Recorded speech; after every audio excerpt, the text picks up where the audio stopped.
Kegiatan 1. Pada tahap ini, penulis melakukan identifikasi terhadap isu-isu yang berkembang pada unit kerja yaitu PTD SD Negeri Banjar 3 Kecamatan Galis, Kabupaten Bangka. Kegiatan 2. Melakukan konsultasi dengan mentor tentang ide dan gagasan yang akan dilaksanakan. Yang pertama yaitu menunjukkan isu-isu yang akan diangkat pada rancangan aktualisasi dan melakukan diskusi terkait isu yang diangkat kepada atasan yaitu Ibu Dr. Anda Eti Dwi Wahyuni MSI. Yang kedua yaitu meminta persetujuan mentor mengenai gagasan yang dipaparkan. Yang ketiga yaitu berkonsultasi dengan Widya Iswara yaitu Bapak Dr. Sofwan terkait gagasan yang telah disetujui oleh mentor. Kegiatan 3. Menyusun rencana penerapan ide dan gagasan yang akan dilaksanakan. Pada tahap ini, penulis menyusun rencana untuk melakukan tahap-tahap penyelesaian yang sesuai dengan isu yang diangkat sehingga dapat diselesaikan dengan baik. Kegiatan 4. Melakukan konsultasi dengan mentor tentang penerapan ide dan gagasan tersebut.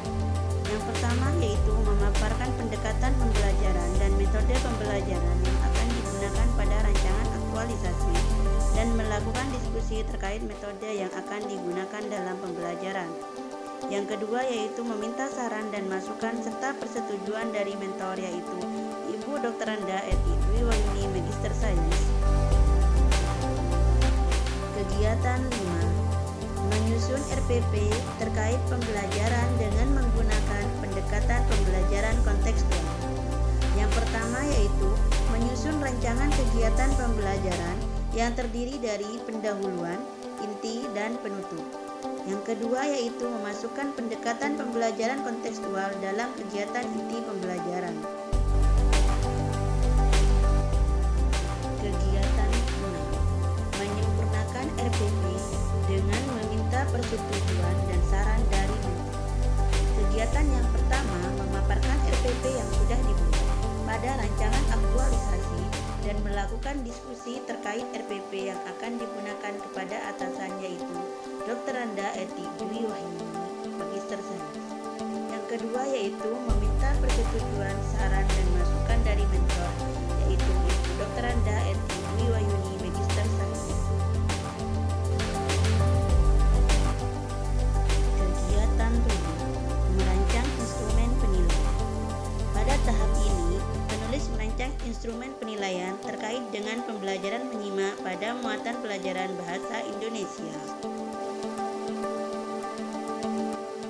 Kegiatan 8. Melaksanakan pretest untuk mengukur kemampuan awal peserta didik, yaitu pada tahap ini memberikan soal-soal yang harus dikerjakan oleh peserta didik.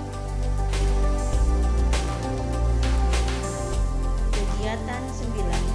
Melakukan analisis hasil pretest.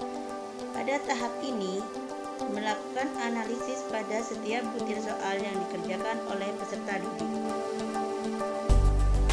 Kegiatan 10. Melaksanakan kegiatan pembelajaran. Yang pertama yaitu menjelaskan materi dan tujuan pembelajaran. Yang kedua yaitu pembentukan kelompok. Yang ketiga memberikan LKS sebagai evaluasi belajar. Yang keempat membahas hasil kerja siswa. Kegiatan 11. Pada tahap ini yaitu melaksanakan post-test yang dilakukan dengan cara memberikan soal-soal untuk mengukur pemahaman peserta didik. Kegiatan 12. Menganalisis hasil post-test.